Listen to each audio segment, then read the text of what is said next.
Hey there, Darvin here, and I have a pretty serious and deeply personal topic to share with you. I'm going to be talking about divorce and what it was like for me growing up in a single-parent household. Now, a couple of weeks ago, I uploaded a video that talked about the fact that my wife had left me on a trip.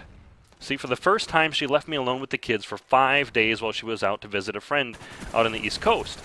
Now, I explained all of this in the video, and I thought it was kind of funny, sort of clever to title the video something like, "My Wife Just Left Me."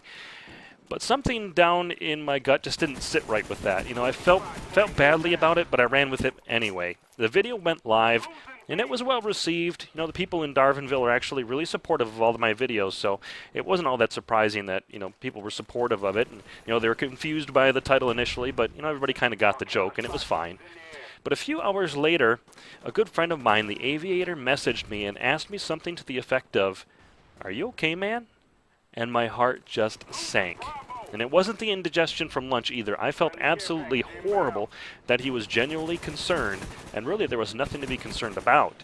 Now, being a married father just like me, I knew he understood the stakes involved in a divorce and how it impacts a family with children and all of that, and I wondered if he was kind of stressing out over the perceived loss. So it was really awakening to me, and I felt really badly. So I got in touch with him as quickly as I could, explained the whole situation, and altered the title of the video right away.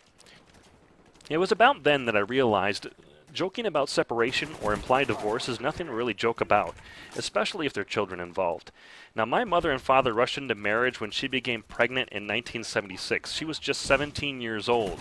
Now, of course, teen pregnancies are more common today than they were in the 70s, and I believe getting married was just something that you did in response to this type of thing back in the 70s anyway.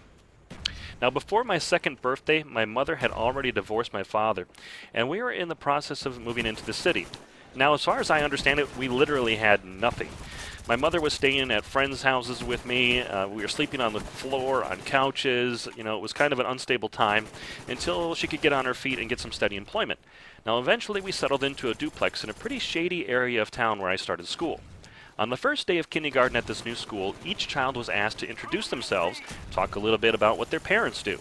So the dozen or so children who spoke before me talked about their mom a nurse, dad a firefighter, or doctor, or lawyer, or all kinds of other amazing things. Then they got to me, a shy kid from out of town with a bowl-cut hair, wearing a plaid brown and white shirt with pearl snap buttons. I told them my mother worked in a factory and that I didn't have a daddy. Almost all at once, all the other children turned around to look at me and started to snicker. One of the boys said, "Everybody's got a daddy. You have to have a daddy." Now, confused and completely serious, I said it again. "Well, I don't. I don't have a daddy. It's just my mom." The teacher interrupted this, and they continued on to some other topic as children continued to look at me kind of funny from time to time. But I remember that day very vividly. I didn't know anything about this guy that wasn't in my life. I later asked my mother about it. She uncomfortably explained the situation to me. Now, the me of today can't imagine how difficult it must have been for her to tell her 6-year-old son that he did in fact have a father, but that father wanted nothing to do with him. Actually, I'm kind of sure that it was difficult for my mom a lot of times as a young parent in her early 20s. So that's probably just one of the many things that she had to deal with and struggle through. So I asked my mom if I could contact my dad as well, as I wanted to meet him, and she agreed, and we did actually meet, and I spent a few weekends with him. I met his new wife and his 2 other sons. Being that I had no siblings of my own, it was pretty cool to know that I had half-brothers out there, and they're actually fairly close to my age. I mean, they were younger, but not by a lot. And on one occasion, my dad's new wife spoke to me privately about how much he loved me. She showed me a picture that he kept in his wallet. The picture was of my dad holding me as a newborn. And she assured me that even though he wasn't involved in my life until recently, he thought of me all the time and kept me close to his heart. You probably don't know this, but I just returned from having stopped the recording to collect myself. I'm really surprised. I thought this didn't affect me anymore, and I thought I was over it, but apparently it's still painful. I guess there's still some unresolved issues for me and some built-up emotions that sort of underscores the importance of this topic. So moving on, later, my dad divorced again, and in total I only spent a few weekends with him. To this day, I haven't seen or spoken to him in over 25 years. Back with my mom, her boyfriends floated in and out of our lives, and I pretty much hated them all. We moved fairly often as rent increased. We went to several different schools throughout my elementary education. Eventually, my mother managed to buy a house, and sometime later, a serious boyfriend appeared and moved in. Now, he had a cool car, but I hated him too. I did just about everything I could to break up the relationship by being rebellious and acting out, all of which I feel really badly about now that I realize I don't hate him, but what I really hated was my father, and I took it out on him. Now, when I was a teenager, my mom married this boyfriend of hers. Now, still being a jerk about the whole thing, I refused to take his last name. Today, I consider him my father, although I've never called him dad. Emotions are still pretty difficult for me as it relates to my parents. I think the scars of my parents' early divorce has affected me much greater than I realized, as I mentioned, until I did this commentary.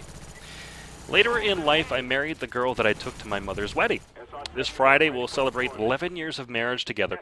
I think we're really fortunate in our relationship. We have a great marriage. We've got 3 kids, and we're surprised by how other marriages are struggling. We know of 3 other couples with children who are either in the divorce process or are really struggling to hold on.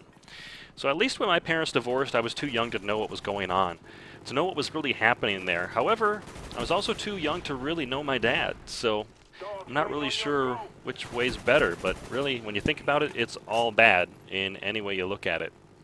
I should also mention that keeping a family together that isn't working, if you're keeping a relationship together that's not working, it's not healthy either. Divorce is there for a reason. It's an option and should be used if there's no other option at all. So I'm not saying give up when you struggle, because it requires work. Making a marriage work is difficult. So don't give up, but if there is no other way, it's better than sticking through a failed marriage just for the kids, and that's probably a bad situation, if not worse, than actually going through the divorce. Today, marriage is pretty rare as people just move in together and never bother to get married. I do believe there's a deeper commitment by going all the way through this process, but I don't discount those who don't do it. As long as there's a loving environment for children to grow in, if you decide to have kids, I think that's really the best thing. It doesn't really matter to me if you're married or not, if your parents are the same sex or the same race.